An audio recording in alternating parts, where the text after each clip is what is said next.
Assalomu alaykum. Bugun oshxonamizda parhez taomlardan tovuq va sabzavotli dimlama. Bunga kerakli masalliqlar: 2 ta tovuq filesi, 100 gramm yog'siz sir, bitta kichkinagina piyoz, bitta kichkina pomidor, 2 ta bulg'or qalampiri, tuz va ziravorlar kerak bo'ladi. Birinchi bo'lib yuvilgan tovuq filesini o'rtasidan kesiladi, faqat oxirigacha emas, 2 santimetrcha joyi qolishi kerak. Keyin hamma o'zini tabiga, xohishiga qarab, tuz, ziravorlar, tovuq uchun mo'ljallangan pripravali hamma tomoniga sepib chiqiladi. Keyin 100 gramm sirni olib, ikkiga bo'linadi, yaxlit qilib, tovuq filesining orasiga qo'yiladi. Endi sabzavotlarni maydaroq qilib to'g'rab chiqiladi.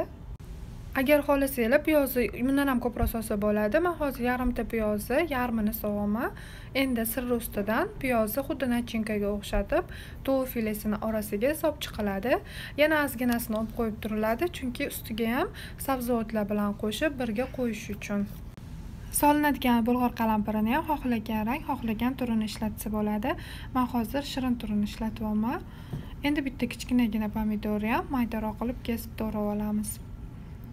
Bu sabzavotlar bilan ovqat suvli ham mazali bo'lib chiqadi.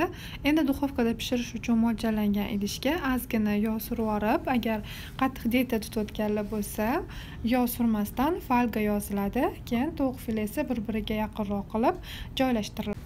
Ustidan to'g'ralgan sabzavotlarni oldin aralashtirib olib, keyin bir tekisda qilib solib chiqiladi.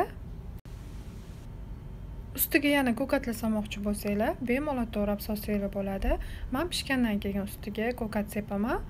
Hammasini chiroyli qilib solib bo'lgandan keyin ustiga folga qog'oz bilan yaxshilab yopib, chetlarini o'rab, oldindan qizdirilgan duxovkada 230 gradusda, Amerikada turadiganlar 450 Fahrenheitda 45 minut pishiriladi. Mana ovqatimiz ham tayyor bo'ldi. Suvli ham mazali bo'lib chiqadi. Endi xohishga ko'ra bezatib dasturxonga tortsa ham bo'ladi. Hammaga yoqimli ishtaha, har doim sog' bo'linglar. Keyingi videolargacha xayr.